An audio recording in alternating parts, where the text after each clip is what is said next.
Boa noite. Que a paz de Jesus esteja em nossos corações.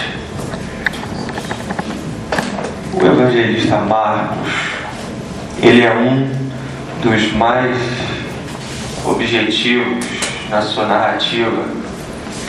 Eu gosto muito do Evangelho de Marcos, porque ele nos traz a informação e nos permite, ao mesmo tempo, o livre pensamento em cima dos trechos que ele ali narra da vida de Jesus.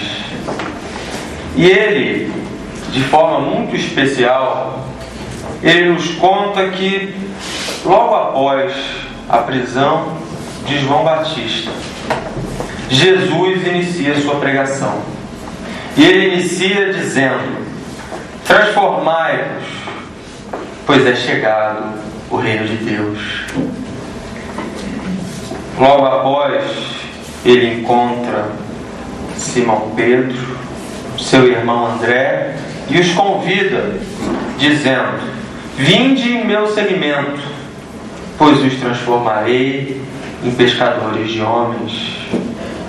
Ele encontra Tiago, filho de Zebedeu, João, seu irmão, e também os chama.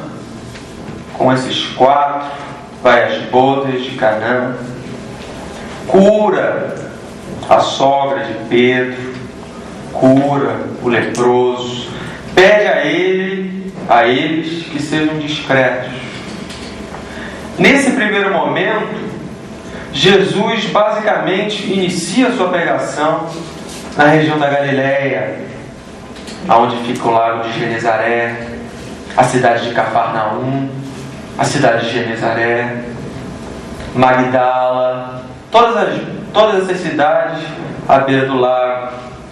Magdala, que nos dá um dos maiores exemplos de transformação no Evangelho, Tiberíades, Betsaida, todas essas cidades, ali Jesus começa a percorrer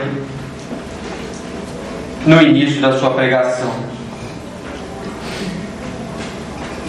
Mas, obviamente, aquele pedido ao leproso, à sogra de Pedro, de discrição, ele não é contido por aqueles que obtêm a cura. Por quê? Obviamente pela alegria com que eles ficavam ao sentir a transformação de seus corpos, o reequilíbrio de seus corpos. E a notícia se espalha. Se espalha porque, olha, quem de nós, quando tem uma dor física, não quer a cura dessa dor física? E a multidão então começa a se aglomerar. E Marcos nos conta que numa determinada noite, na casa de Pedro, na cidade de Cafarnaum, à beira do lago, um homem chamado Natanael ben Elias, que sofria, ou que passou a sofrer em determinado momento da sua vida, de febres constantes, de paralisias em determinadas partes do corpo, e essas febres, essas paralisias, elas vêm crescendo, até o ponto de que ele se torna um paralítico por completo. E esse homem, ele havia já ouvido falar, apesar de estar bem no início ainda da vida pública de Jesus, ele já ouvia falar das curas de Jesus. E ele tanto insiste com os seus amigos, antigos colegas, das farras e das diversões a que Natanael se envolvia, insiste a seus colegas que o levem até a casa de Simão, porque ele havia ouvido falar que ele lá estaria aquela noite. Simão Pedro, nós imaginamos, deveria ser uma alegria só, porque os homens naquele primeiro momento não entendiam a mensagem de Jesus. Então para eles, aquilo era o reino de Deus na terra. Ora, Jesus falava belamente, todos se envolviam com as suas palavras, com a sua oratória, ele curava os doentes. A alegria dos discípulos, nós imaginamos, deveria ser imensa. Para eles era o reino de Deus. Imagina para Pedro qual não era a honra de ter Jesus em sua casa curando, falando para as pessoas. E nos narra então Marcos que os amigos de Natanael o colocam numa maca e o levam até a casa de Simão. A casa, naquela época, de um pescador, ela tinha no seu teto folhas de palmeiras, esteiras, e como a casa estava toda cheia, tomada, e não havia como passar pela maca, os amigos de Natanael falam: não se perturbe, nós vamos subir aqui no telhado, tiramos essas folhas e te descemos no meio da sala. E assim o fazem. Chegam na sala, descem a maca e ele aparece ali à frente de Jesus. Olha para o mestre sem precisar dizer nada. Jesus diz para ele: tem de ânimo, filho, teus pecados estão perdoados. Quando ele fala essa frase, os escribas, os fariseus, que sempre, já desde o início ali estavam ouvindo, se tomam de assombro. Mas como pensam eles?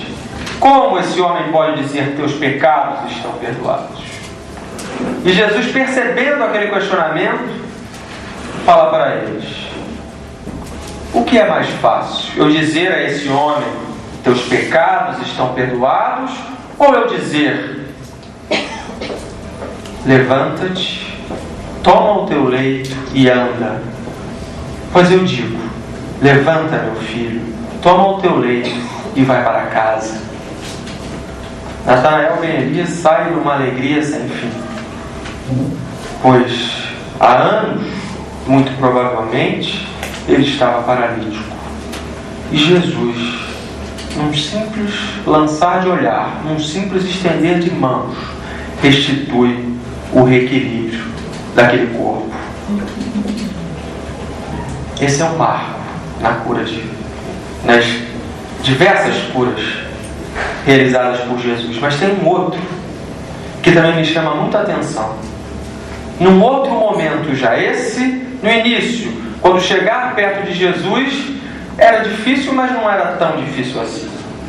Não por ele, mas pela multidão que sempre o cercava. Mas o tempo passa, o sermão da montanha ocorre, mas tem uma mulher, a mulher hemorroísa, que os historiadores, ou alguns deles, dizem que chamava-se Verônica, e Amélia Rodrigues, de uma forma muito bonita, nos narra a passagem. Essa mulher, ela tinha um fluxo constante de sangue, ela tinha uma hemorragia que não parava. Por conta disso, ela era considerada aos olhos do homem. Veja, naquela época a mulher, ela não tinha direitos, era contada como algo por fora. Quando se contava o número de pessoas da cidade, falava assim: homens, mulheres eram os outros, eram ser à parte. Então imagina essa mulher que não podia ter filhos. Não ter filhos naquela época, diferentemente de hoje, que muitas vezes acaba sendo escolha de um casal para ter a sua vida em paz, como alguns às vezes dizem. Não queremos dizer que concordamos com isso, mas às vezes dizem, né? Aquela época, para uma mulher, era sinal de impureza, era sinal de que Deus havia se esquecido dela. Para uma família, era vergonha. Além do que, no caso específico dessa mulher, ela não tinha como esconder a doença dela de ninguém, porque era um fluxo constante de sangue e não havia, obviamente, nem um décimo dos recursos que temos hoje. Então essa mulher, aonde ela fosse, ela expunha a sua vergonha. E aí já nesse momento, com a multidão cercando Jesus, porque aí já era multidão, ela sabia no coração dela, de tanto que ouvia falar, que bastava tocar nas vestes desse homem, que ela seria curada. E aí então, se enfrentando todos os seus medos e as suas vergonhas, e a simbologia nesse caso é imensa, ela se expõe à multidão, entra no meio da multidão e toca as vestes de Jesus. É engraçado esse momento, porque Jesus fala, alguém me tocou. E às vezes a ideia que nos passa é o bom humor do evangelista quando escreveu isso, porque os discípulos falam, mas mestre, está tudo, todos te tocam. E Jesus fala, não, alguém me tocou de uma forma especial. Saiu de mim uma força, saiu de mim uma virtude. Lucas, médico, narra isso de forma muito interessante. Saiu de mim uma virtude, saiu de mim uma força. E a mulher então fala, fui eu, Senhor. Eu sabia que bastava tocar nas tuas vestes, que eu estaria curada. E Jesus fala então para essa mulher, vai em paz, a tua fé te curou. E aí Amélia Rodrigues continua depois dizendo que essa mulher volta para o seu lar, mas não consegue ser mais a mesma, como todos aqueles que efetivamente encontram Jesus não são mais os mesmos. Ela fala que ao chegar em casa e a família perceber que ela não tinha mais a doença, o tratamento muda, ela passa a ser aí o orgulho, os homens da cidade passam a cortejá-la, mas ela não tinha mais a paz que ela achava que iria conquistar com a cura, com o contato, com o encontro com Jesus. E falam aí os historiadores que é aquela mulher que durante a paixão do Cristo enxuga o seu rosto e tenta lhe oferecer água. Mas enfim, duas histórias que, se nós formos olhar pelo ponto direto e objetivo, tem o mesmo resultado, a cura do corpo físico. Mas tem implicações, consequências completamente diferentes. Tanto a de Natanael ben Elias, quanto a de Verônica, digamos assim. E é com base nessas duas passagens que eu preparei, que eu pensei ontem à noite, para trazer aqui para vocês 3 pontos de reflexão com base nesses. E aí, como tão gentilmente me trouxeram a caneta, eu vou botar só os 3 pontos aqui para aproveitar a gentileza de quem me trouxe. O primeiro ponto é a relação. Eu vou pegar a vermelha mais forte. Boa. Cura versus doença. Dor versus sofrimento. E se eu me programei direitinho no tempo, merecimento versus evolução. Porque nessas 3 passagens, nessas 2 passagens, a gente consegue enxergar essas 3 questões. Cura versus doença. Dor versus sofrimento. Isso aqui, na maioria das vezes, nós consideramos como sinônimo, né? Como se dor fosse a mesma coisa de sofrimento. E merecimento e evolução, que é algo que para nós espíritas é fundamental a gente entender. A página aqui hoje fala de caridade. E se nós não entendermos essa relação, a caridade vai nos gerar muito merecimento, mas pouca evolução. Para a gente falar, vamos começar pela ordem. Cura e doença. A primeira pergunta que a gente tem que fazer quando aborda essa questão e quando olha essas 2 passagens é, primeiro, quem está doente? Quem está doente? Não quem, eu, não. Quem está doente? O corpo ou o espírito? Ou os dois? Quem adoece? Quem sente? Os evangelistas, se nós fôssemos olhar, se nós fôssemos se percebermos nos evangelhos, nós percebemos diversos momentos de alegria e de euforia. A alegria de Simão recebendo Jesus na sua casa deveria ser imensa. Mas, e é por isso que eu gosto tanto do evangelho de Marcos, ele me dá a liberdade de um olhar totalmente livre, e esse é meu. Eu não consigo imaginar essa mesma alegria em Jesus. Porque, como profundo conhecedor da alma humana, ele percebia que muitos daqueles que ali o procuravam para a cura do corpo físico. E logo a seguir voltavam a adoecer. Aquilo não era o reino de Deus, como os discípulos achavam. O reino de Deus não é a cura do corpo físico. O reino de Deus não é a multiplicação dos pães ou do vinho. Isso é necessidade material.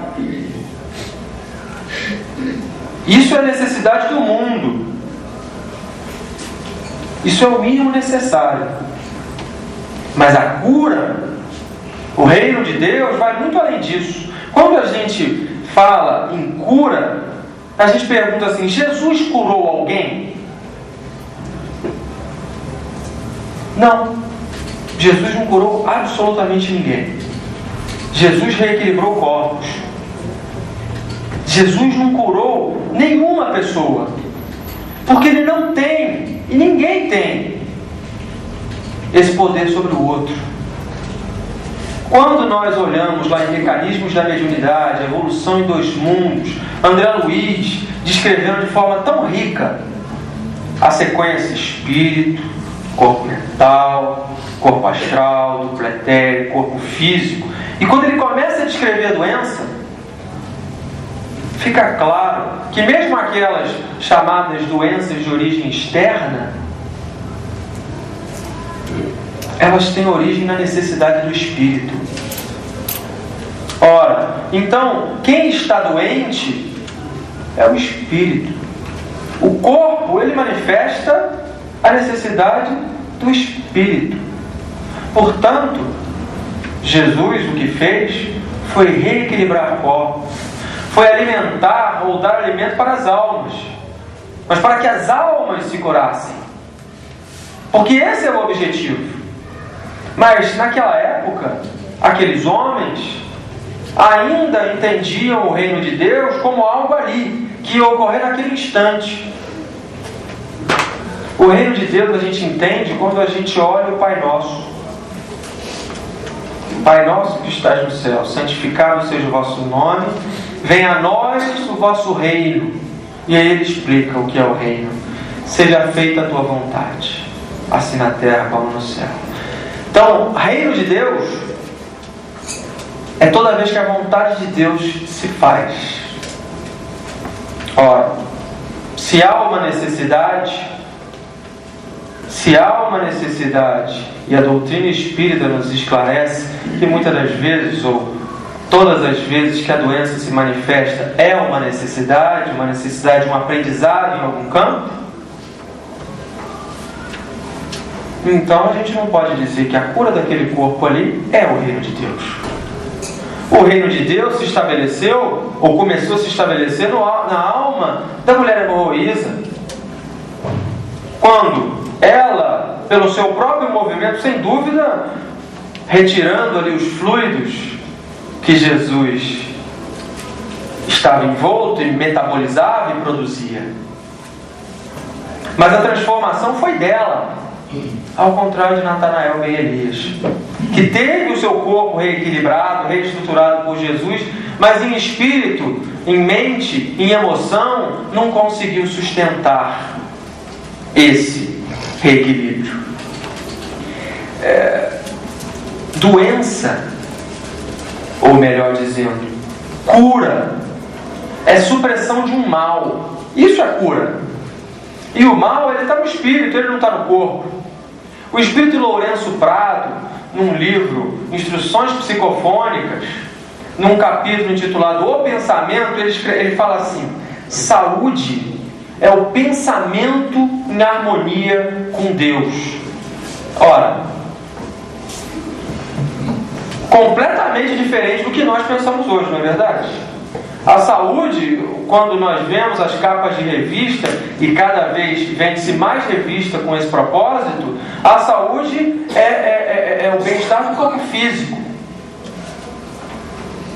Completamente diferente do que eles nos falam e do que nos trazia Jesus. Então, a primeira coisa que a gente precisa entender quando olha essas curas de Jesus, né? Porque senão a gente vai questionar: mas que cura é essa que depois voltou a adoecer?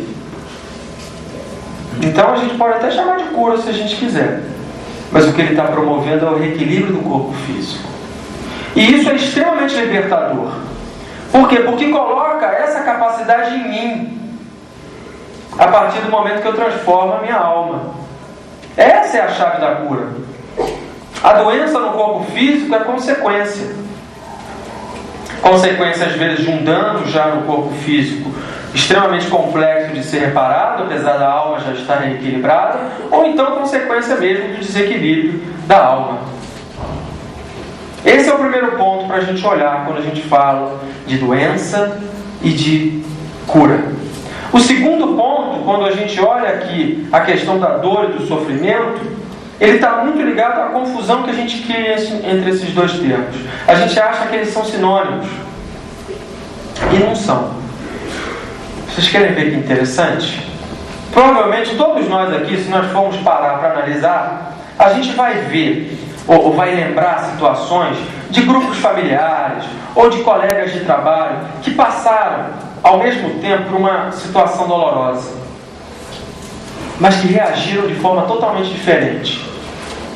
Às vezes, uma família que perde um determinado membro dessa família, ou um local de trabalho que sofre algum tipo de violência, ou então, enfim, uma mesma situação impacta da mesma forma aquele grupo de pessoas, ou então de uma forma simples, um exemplo, no trânsito.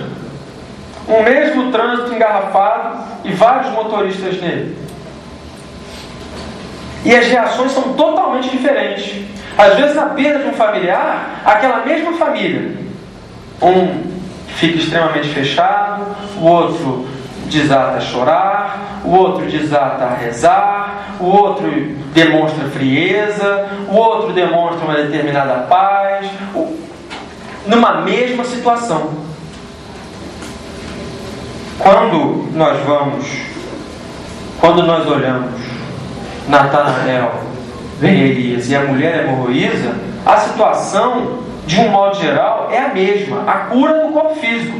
Os dois sofriam tremendamente. Ele porque vivia paralítico em cima de uma cama, de uma maca. E ela porque não podia ter um convívio com a sociedade. Os dois parados. Ela se sente de tal forma tocada que volta para conviver com Jesus. Ele, apesar da vontade e das promessas que fazia enquanto doente, volta a comemorar com seus amigos. Não que a comemoração com os amigos seja ruim, mas ele fica só na comemoração com os amigos.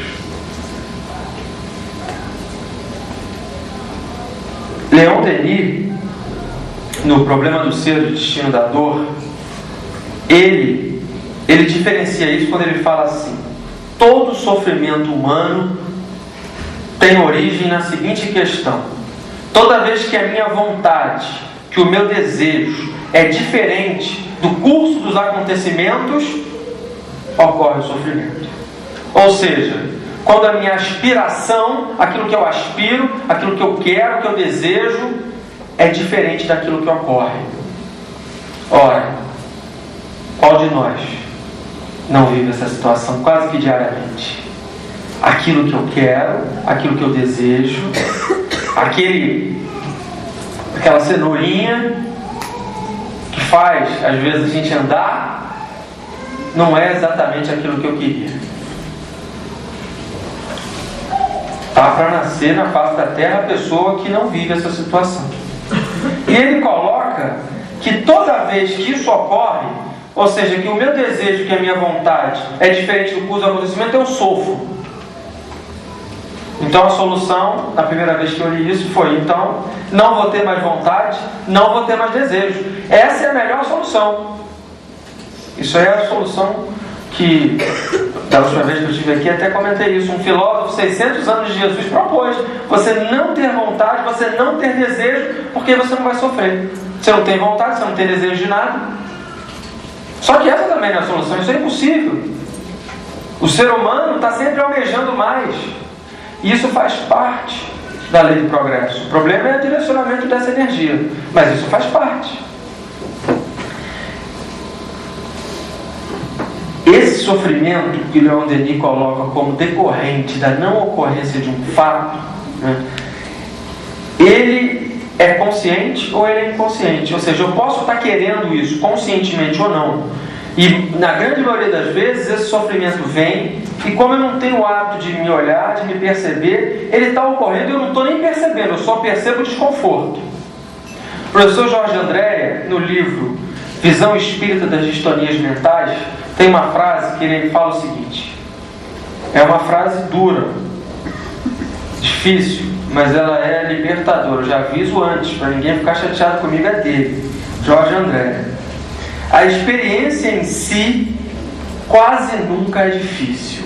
A experiência em si quase nunca é difícil, mas sim as oposições e resistências que dirigimos aos fatos com as nossas viciações. Claramente ele diferencia dor de sofrimento. Olha só, a experiência em si quase nunca é difícil, mas sim as oposições e resistências que dirigimos aos fatos com as nossas viciações. Ele está dizendo que a dor, e aí a interpretação dele, quase nunca é difícil. O complicado são todas as oposições e resistências que com as minhas viciações eu imponho a essa dor, a essa situação, a essa experiência, como ele fala. Por um lado, é uma frase extremamente difícil, porque ele fala que a dor em si, que a experiência em si, não é quase sempre, quase nunca é difícil. É difícil, né?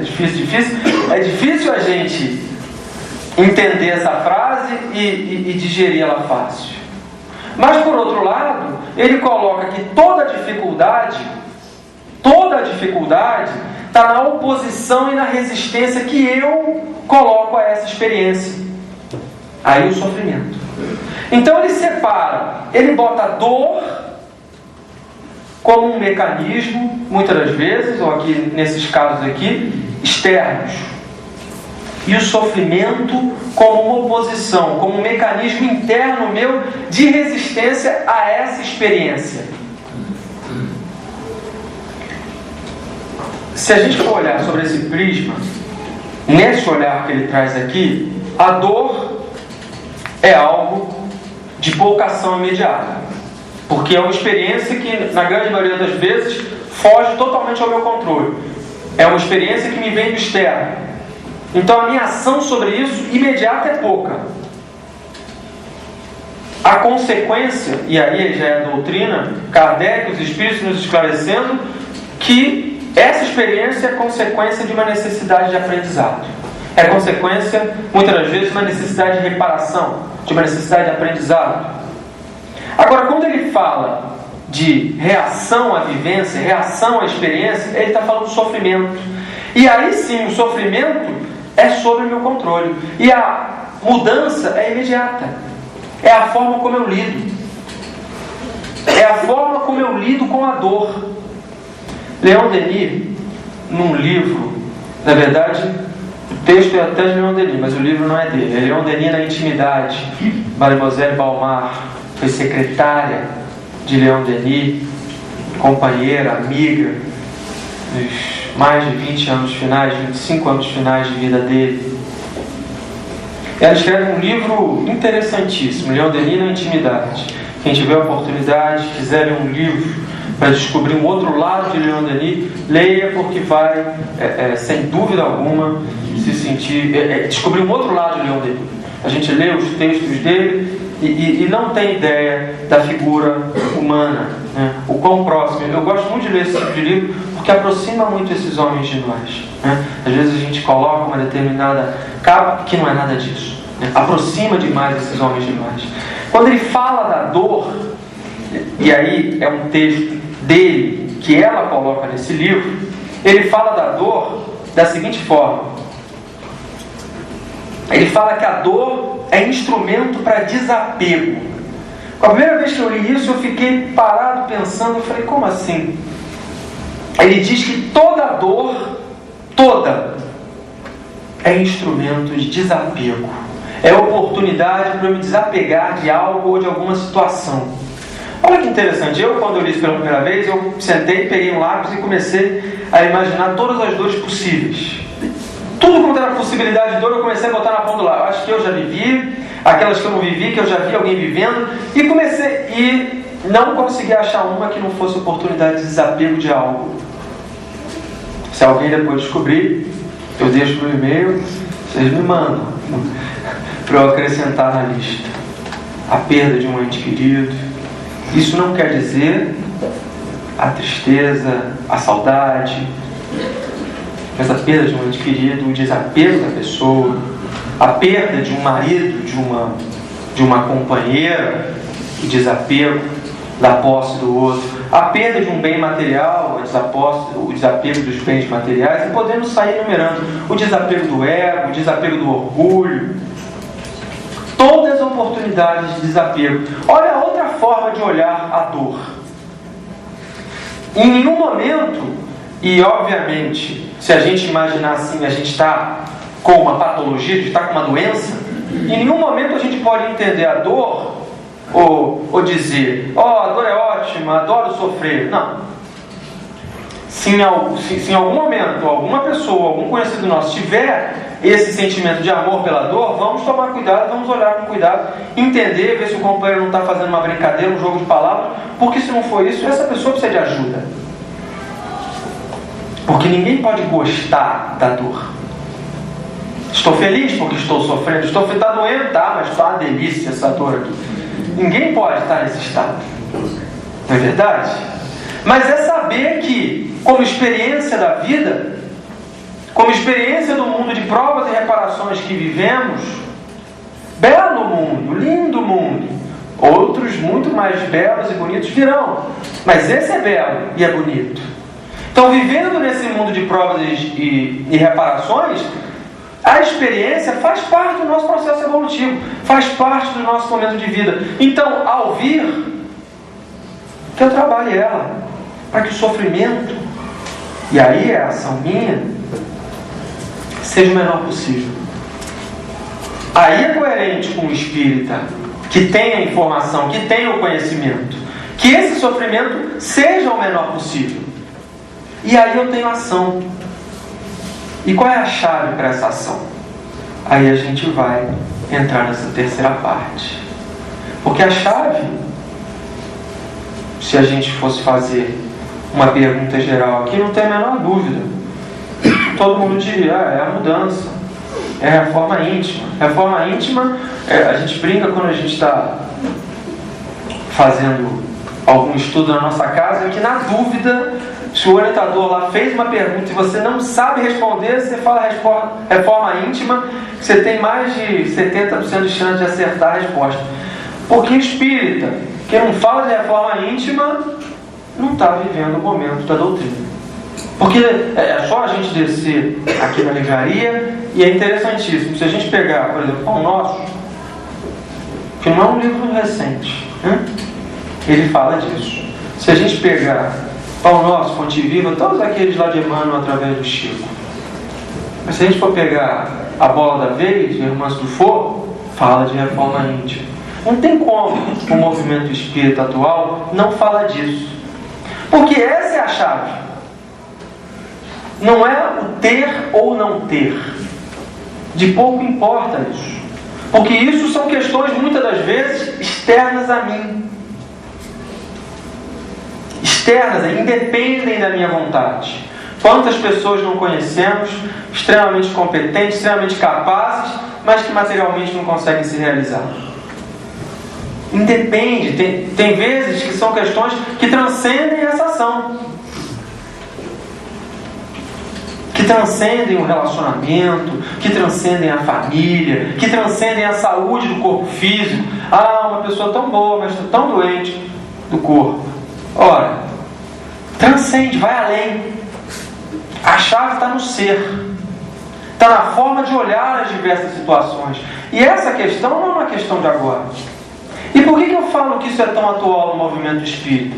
Se nós formos no livro dos Espíritos, na conclusão terceira, quarta e quinta, Eles vêm nos trazendo, quando eles falam primeiro, Kardec começa fazendo uma análise entre as relações de materialismo e espiritismo. Quase que um confronto. E quando a gente fala de materialismo e espiritismo, a gente está falando individualidade e personalidade. Personalidade é o que eu estou. Eu estou o Gustavo, essa é a minha personalidade. Mas eu não sou o Gustavo. Essa é a individualidade.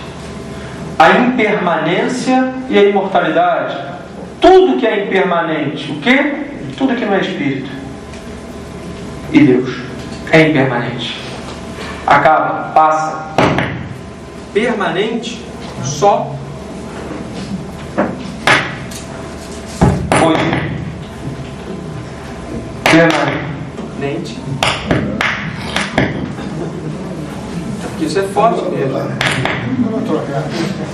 Isso é forte. Falar que o espírito é permanente é forte. Permanente, só o espírito. O resto passa. Então, quando ele começa a fazer essa análise lá na conclusão, 3, 4 e 5, é muito interessante a gente olhar. Ele fala de 3 momentos da doutrina espírita. O primeiro momento era o momento do fenômeno, que já passou. Acabou ali no início do século passado. Mesas girantes. Um dos ápices é a Gênese. Capítulo 14 da Gênese é maravilhoso, quando ele explica fluido. É toda fenomenologia. Todo fenômeno ali explicado. Os embates e os discursos sensacionais de Kardec na Revista Espírita, debatendo, obviamente debatendo em alto nível com as doutrinas materialistas da época. Mas isso ficou para trás, o fenômeno. Mas é interessante que a gente ainda vê muito espírita querendo hoje viver a fase do fenômeno, quando essa fase já ficou para trás. Depois vem a segunda fase, que eles chamam de caridade difusão. Ápice, sem dúvida alguma, Francisco Cândido Xavier. Tanto da difusão quanto da caridade. Exemplo maior. Precursor, o patrono dessa casa, Eurípides Barçanufo. Primeira escola espírita no Brasil. As crianças, os jovens que lá estudavam voluntariamente, ajudavam a cuidar lá no colégio, sim, mas fugiu o nome aqui. Não é asilo não, mas voluntariamente eles ajudavam a cuidar dos doentes que lá estavam, né? Fugiu aqui o nome, até o final volta. Eurípides Barçanufo, Dr. Bezerra de Menezes, com todo o trabalho da unificação. Esse foi o segundo momento, que também passou. Mas o terceiro momento que eles colocam é o momento da interiorização, que a gente pega ainda aí os livros do Chico Xavier, mas todos esses outros que vêm chegando agora, em que trazem um olhar lá sobre a questão 919 do Livro dos Espíritos, de Santo Agostinho, quando ele pergunta qual o meio mais eficaz do homem se transformar, e eles respondem: conhecendo-se a si mesmo. Conhece-te a ti mesmo. Um sábio da antiguidade já vos dizia: conhece-te a ti mesmo. Esse é o momento atual. E por que esse momento da doutrina, e é interessante a gente olhar isso, ele chega no momento em que a gente vê falando das doenças da alma. Nunca se falou tanto. Não lembro disso na época da minha avó. Síndrome do pânico. Se fosse viva, teria 112 anos. Síndrome do pânico, depressão, ansiedade. A revista Veja, do ano passado, ela fez uma pesquisa em que ela computa lá 82% dos brasileiros, na estatística lá dela, se dizem ansiosos. Será que não vem extremamente a calhar esse momento aqui? E se a gente não entende essa relação aqui, merecimento e evolução, e aí falamos nós espíritas que estamos na nossa seara, a gente tem pode acabar gerando mais confusão para nós mesmos, porque há uma diferença entre merecimento e evolução. Falou de ansiedade. A gente pode citar um caso pessoal? Pode. A gente está em casa. Eu tenho hérnia de hiato. Hérnia de hiato é quando você... É uma doença do aparelho digestivo. Sou engenheiro, então se eu tiver algum médico e eu falei algum termo exatamente errado, me perdoe. Mas você começa a digerir o alimento antes dele chegar no estômago. Você começa a digerir no esôfago, né? Ou algo por aí. Pelo menos era o que o médico estava me dizendo. Aí, eu, indo lá ao Leon Denis, na época com meu amigo Altivo, eu via ele fazendo lá, e as pessoas sabiam que eu ia lá e falava: Gustavo, leva lá um pedido para o Dr. Herman fazer um receituário para mim. Altivo, um companheiro nosso do Leon Denis, desencarnado no início desse ano, recebia mediunicamente às vezes receituários de homeopatia. E aí eu levava para esses amigos. Aí um belo dia que eu falei: eu tô com a hernia de hiato, vou pedir para mim, porque eu vou tomar uma homeopatia para resolver essa minha questão da hernia. E lá fui, né? Conversei com o Altivo, falei: Altivo, tá assim, assado. Ele falou: Gustavo, faz como todo mundo, bota o papelzinho ali que vamos ver o que acontece. Aí veio lá o Dr. Herman dizendo: Gustavo, você já tem condição de trabalhar a sua ansiedade. Essa é a doença dos ansiosos. Controla a sua ansiedade que você vai equilibrar o teu corpo. Aí eu fui para casa e falei: eu não gostei disso. Não gostei. Não era essa a resposta que eu queria. Então, meu cunhado é médico. Perturbei tanta paciência dele que ele me levou num bom médico. Gastroenterologista. Esse que é bom ter amigos. Gastroenterologista. O quê? Não era esse o nome não. Mas me levou no médico. E um médico ótimo, aqueles médicos que você fica conversando meia hora, 40 minutos, né? Ele descobre a tua vida, fez a endoscopia, me passou um remédio, falou: olha, você toma, que era o que eu queria, a solução mágica, todo mundo quer a solução mágica. E eu falo: olha, você toma esse remédio todo dia, não tem contraindicação, não tem problema nenhum, pro resto da sua vida isso é tranquilo. O resto é minha vida, ele fala. Aí, esse que é o problema, né? Aí, no final, a gente já tinha lá umas 3 consultas, já tinha uma certa relação médico-paciente. Ele vira para mim e fala assim: agora, Gustavo, posso te falar uma coisa? Eu falei: claro, doutor. Essa é a doença dos ansiosos. Controla a sua ansiedade que você vai equilibrar o seu corpo. Bom, eu posso dizer que a dosagem do remédio ela vem diminuindo bastante. Às vezes eu consigo ficar meses sem tomar o remédio, né? Mas essa é a solução mágica que a gente quer. Por isso que quando a gente fala aqui que a doutrina espírita traz pra gente um momento tão especial e chega pra gente num momento tão especial essa questão da interiorização, a gente precisa refletir, né? Nunca se discutiu tanto, quando a gente fala de ansiedade, síndrome do pânico, a questão da felicidade. Eu fiz outro dia uma pesquisa na banca de jornal, tinha lá uma revista de título: Felicidade, Viver Bem, Viver Feliz, Vida Simples, Saúde. Isso num rápido olhar na banca. Nos Estados Unidos, ele publica já há mais de 10 anos um jornal chamado Journal of Happiness Studies. É um jornal ligado à área de psiquiatria e psicologia. Um amigo que lá foi me vendo falar, porque o filósofo e economista brasileiro Eduardo Gianetti, num livro chamado Felicidade, ele cita esse jornal. E aí, de tanto pesquisar, procurar, um amigo, quando foi aos Estados Unidos, me trouxe de presente um exemplar. E lá, nesse exemplar, tinha um artigo extremamente interessante em que um médico, ele falava o seguinte: a questão da felicidade hoje ela é algo sintomático, já virou quase uma doença a busca pela felicidade. Ele escreve assim: se a falta da felicidade não houvesse se tornado num problema, não existiria tanta pesquisa. E aí vem Santo Agostinho dizendo: conhece-te a ti mesmo, no Livro dos Espíritos. Porque o que a gente quer? A gente quer a solução mágica. A gente quer a pílula. A gente não quer ouvir o Espírito dizer: Gustavo, vai aprender a respirar, vai trabalhar tua ansiedade, porque você vai reequilibrar o teu corpo. Isso a gente não quer. Mas essa é a cura real, porque essa é a cura do Espírito. Natanael ben Elias: eu quero a cura do corpo. Para quê?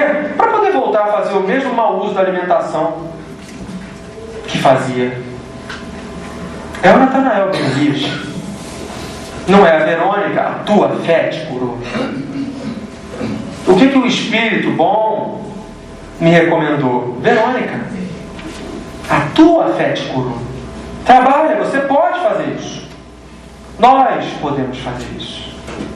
Bom, Gustavo, então você está querendo dizer contra a medicina? Em hipótese alguma. Vamos aos médicos, vamos à medicina.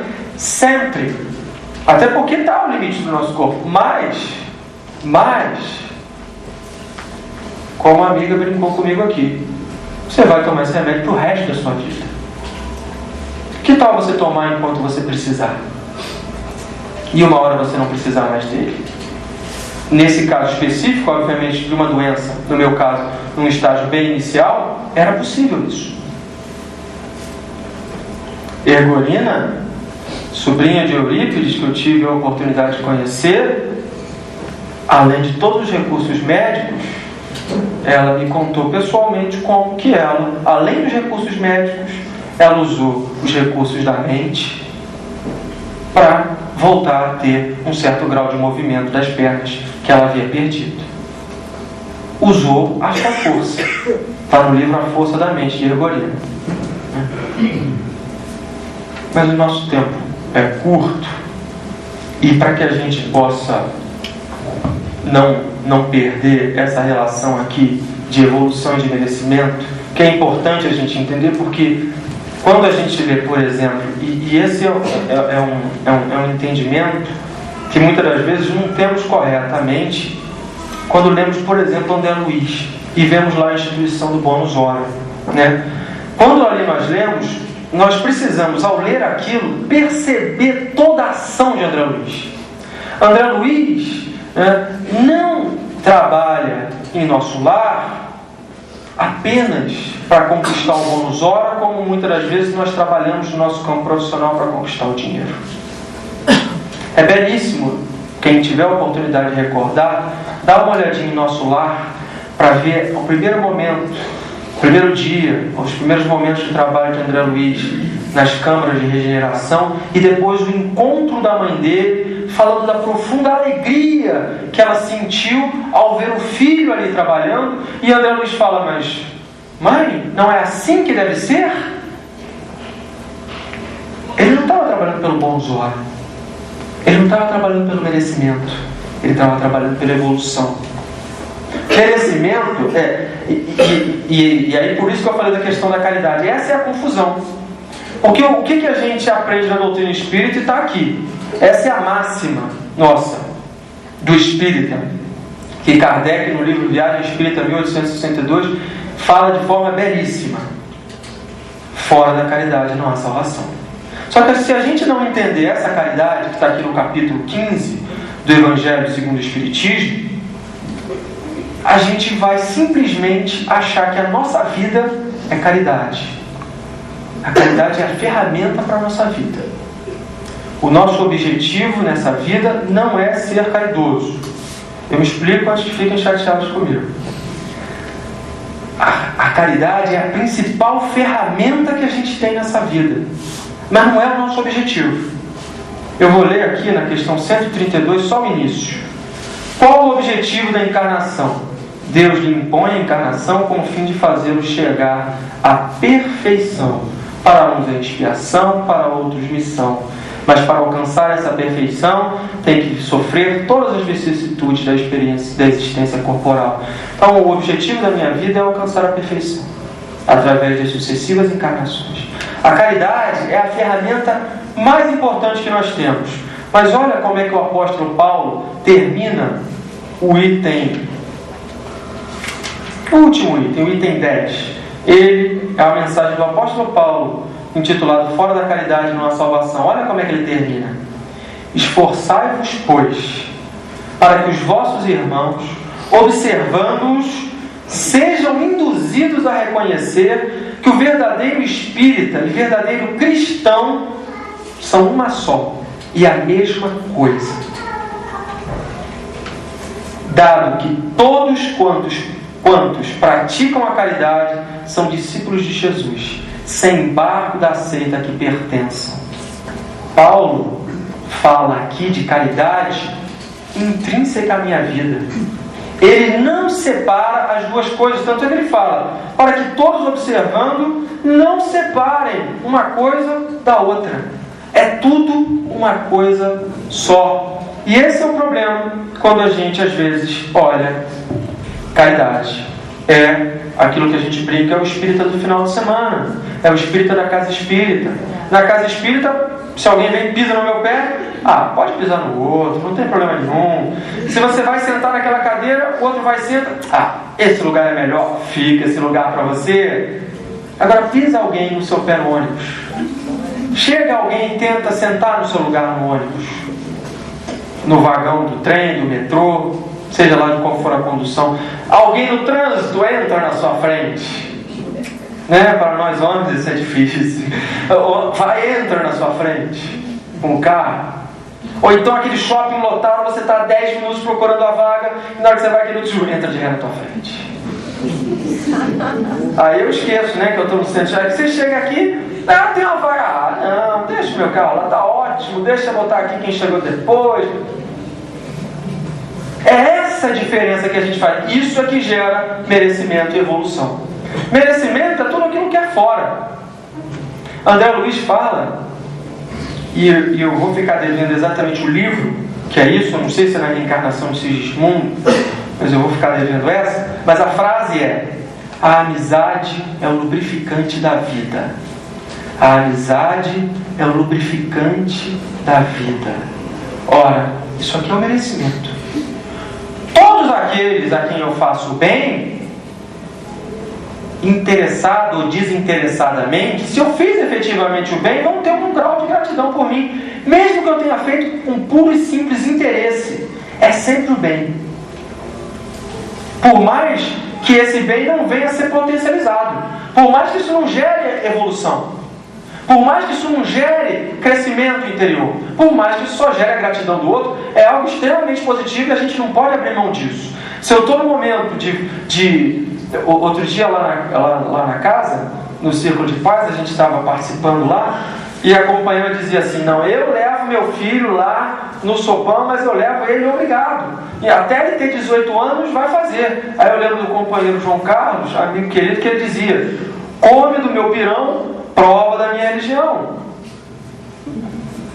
Enquanto está ali sobre a minha guarda, vai, mesmo que esteja indo às vezes forçado, não está gostando muito, porque ainda assim gera algo de positivo.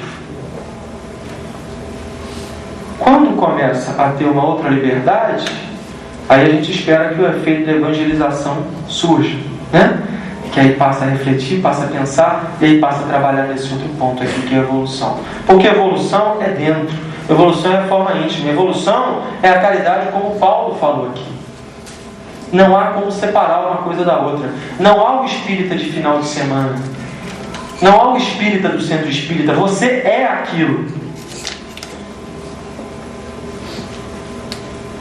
E aí, quando a gente junta isso aqui com o Livro dos Espíritos, nessa questão, quando a gente olha essa diferença de merecimento é personalidade, evolução é individualidade. E aí, obviamente, tem aquela distinção entre ser imortal, né, e ser perene, que passa, personalidade. A gente escreveu muito mais do que o tempo permite, mas nessa hora, quando a gente fala de reforma íntima, para a gente poder ir concluindo, a gente também precisa ter um outro cuidado. Porque, vou agora tentar me concentrar aqui, entender a necessidade, como sugere Paulo, apóstolo no Evangelho, de ser eu e não ser duas pessoas, quando eu estou na casa espírita e quando eu estou fora, né? Como o próprio texto às vezes fala, o rei para os outros, mas o tirano no lar, ou separar isso, né? Tem até aquela brincadeira, né, da mulher que depois, quando começava a descrever o marido dela, falou: me apresenta, porque esse eu quero conhecer, né, na casa espírita. Apresenta, porque esse eu quero conhecer. Mas quando a gente fala da reforma íntima, a gente precisa ter um outro cuidado muito grande. O espírita, e às vezes nós, quando a gente se olha, a gente tem às vezes uma tendência a botar um peso muito grande nas nossas costas. No livro Boa Nova, Chico Xavier, obviamente, né? Humberto de Campos, estou me esquecendo agora aqui o título, mas enfim, é um dos capítulos em que ele conta a história de Barnabé, né? Barnabé, um dos apóstolos, um dos seguidores, era conhecido por ser o apóstolo triste. E Jesus, certa vez, conversando com ele, ele fala para Jesus: mas eu sou triste, Senhor, porque olha quantas misérias no mundo, olha quanta tristeza, olha quanta ainda dureza em meu coração. Eu serei feliz quando o reino de Deus chegar. E aí Jesus fala para ele de uma forma muito bonita, escreve Humberto de Campos através da psicografia do Chico: filho, se nós, portadores da Boa Nova, que significa boa notícia, não trouxermos alegria em nossos corações, como que os outros vão conseguir perceber isso como uma boa nova, como uma boa notícia? Então nós espíritas, ao fazermos a reforma íntima, ao olhar para nós, devemos tomar um cuidado, primeiro, para não criarmos a figura do eu ideal.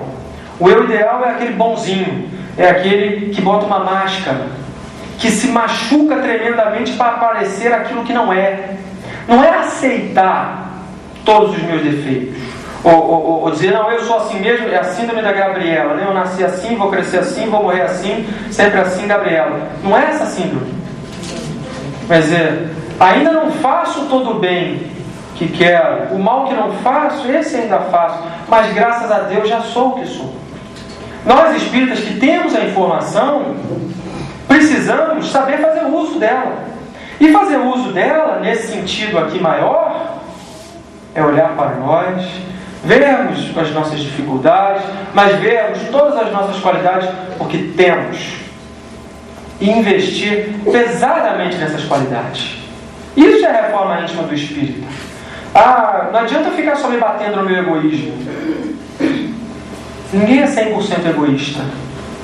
Tem sempre algum ladinho em que tem um lado um pouco mais altruísta, um lado um pouco mais de desapego. Então investe nesse lado. Investe. E numa hora esse lado vai ficar tão grande que quando eu perceber, o egoísmo desapareceu. E quando estiver muito difícil a gente vivenciar isso, fazer essa reforma íntima, a gente não pode esquecer do convite que Jesus fez a nós. E com esse convite eu encerro essa reflexão. Ele disse assim: vinde a mim, todos vós que estáis cansados e sobrecarregados, porque eu vos aliviarei.